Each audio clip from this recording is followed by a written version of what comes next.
Now, number 14.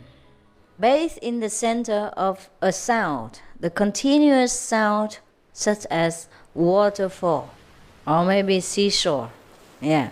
Or if you cannot, because sometimes in the public, then you cannot do the Kuan Yin. Then if you are at the seaside, perhaps you bathe yourself in the sound of the universe, of the nature.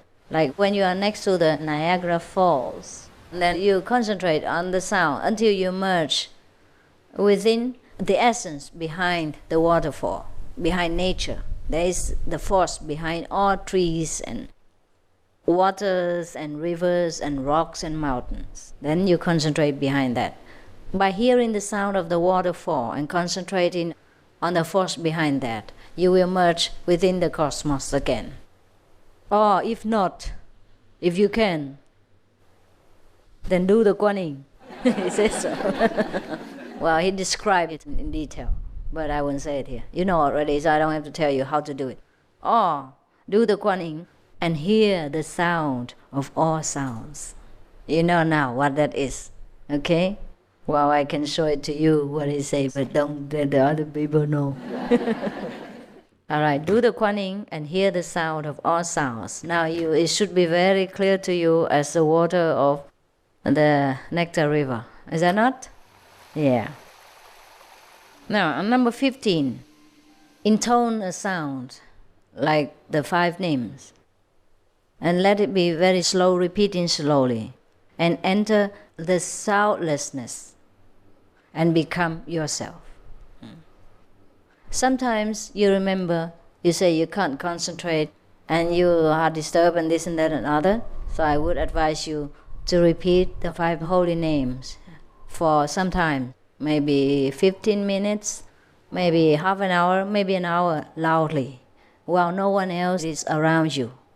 So you won't disturb people, and also you don't leak out your secret. Don't let people know that you are at the moment in difficulty of concentrating while they are in the 5th samadhi. If you sit on the bus and intone these 5 names and try to concentrate with your eyebrows knit together, do you think the people will not put you somewhere? You know where? Right? Yeah. Not talking about you disturbing the whole bus and maybe drive the driver crazy. Therefore, these things we have to do alone. Yeah, because this is our private business. When we have difficulty in concentration, it's our private problem, right? We don't disturb other people's ears. And other 5th level or 6th level, how do you say, masters, around us, like those. Yeah, I'm not sure whom, but like those, for example. All right.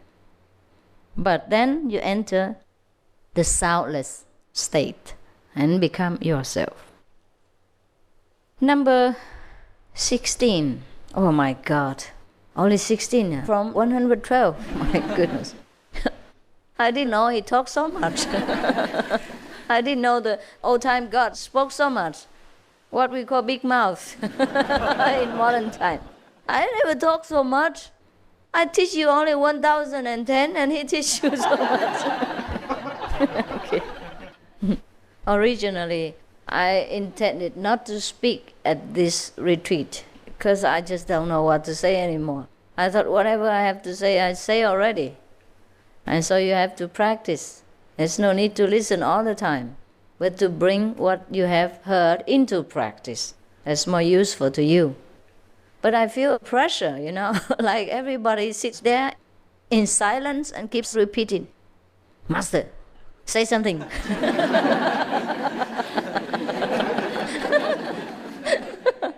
Master, speak up. Master, it's time. Lecture time or not? Oh, and I feel such tremendous pressure, So I gave up. I surrender to your will.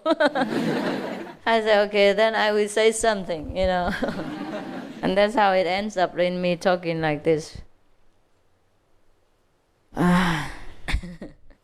It's more difficult to remain silent than to speak to you. So I thought, okay, never mind, give them something. And then they all be quiet. because we are all used to listening, hearing, and so we cannot accept the silence. Very difficult. Yeah, maybe after 3 years you get used to it. But I don't know what you do meanwhile. And I don't know what I do meanwhile. We both will probably get on each other's nerves, having so much pressure. Like the 4 monks who vowed to have a silent retreat for 7 days.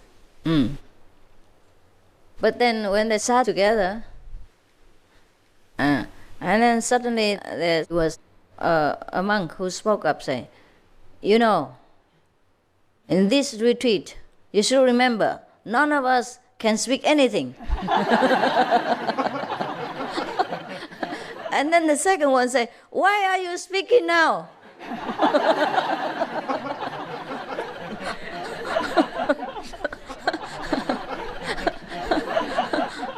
And the third one said, my God, you both broke the precept.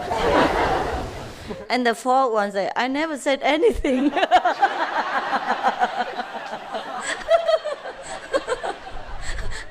I'm the only one who haven't spoken at all.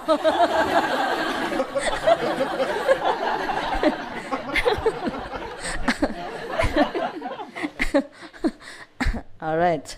I am also the only one who never spoke yet. Okay. Suppose it's difficult for you to concentrate again, and you may choose any letter, yeah, and try to follow through with the beginning and the gradual refinement of the sound of that letter, and then be awake. Yeah. Perhaps when you're sleeping, and then try to awaken yourself. It's very difficult. So try to do something new, yeah? Like inventing a letter, an A or an Om or something, and try to follow through. In the beginning, as you know, only in your mind, don't disturb neighbors. If you're alone, you can. Then you follow through with first very crude sound of the letter, by spelling it out in your mind or loudly, and later finally refine it until silence. At that time, you'll be awake, perhaps, or awakened, or at least awake from your samadhi. Number 17. While listening to any string instruments, try to hear the composite central sound, and thus become omnipresent, or at least be one with the omnipresence, or at least remember the omnipresence. Because when we go to the concert, yeah, or go to the theater, perhaps it's difficult to concentrate on the light, and then you won't see anything. So you have to listen to the music, but then try, while listening to the music, try to remember the central note, the noteless note of all the music.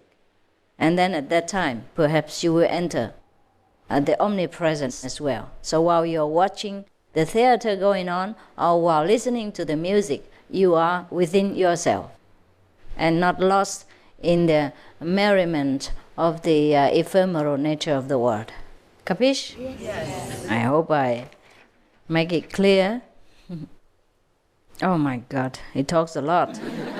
We're still at 18 only. Oh, I dare not read any further. I dare not turn the pages. Oh my goodness. Ooh. See that? Well, we can make it tomorrow night again. Huh? Yeah, sure. Oh, it's nearly 9 o'clock, Mike. Thank God. Thank God that somebody invented the clock. Why? I spoke since 7:30, huh? Yes. It's 1.5 hours already. For my small size, huh? That's a lot, huh? Now, number 18. You can concentrate or divert your mind from all these topsy-turvy thoughts by intoning a sound audibly, and then less and less as your feeling deepens into this silent harmony. First you intone audibly, and then less audibly, until you enter the silence and become harmonized with the universe. That's just how you concentrate sometimes.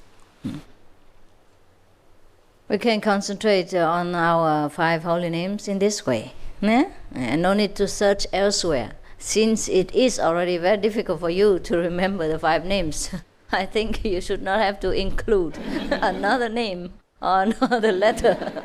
Make more confusion. So if you remember, then do that. If you remember. If you cannot, of course, then grab anything that your mind just thinks at that moment. Stop him. Stop him right there and just do our business. And let him forget where he wants to wander and where he wants to go to. The mind always wants to go somewhere and do something inside. So we stop him right where we remember. And turn around, concentrate. Probably at that moment he was thinking of ice cream. So if you continue to follow him, he will bring you to the ice cream shop next. And then will empty your pocket and your time into that ice cream cone again. So the moment he thinks of ice cream, if you are meditating or at home, and if you don't want to go out in the cold weather to fetch ice cream, if you don't want to waste your time on that, or if you say tomorrow I go to town and by the way I will feed you ice cream. So now you turn the ice cream letter into screaming loudly, and then follow the letter until it's less and less loud until you enter your harmony again. And that's how we turn around and have victory over the wandering mind.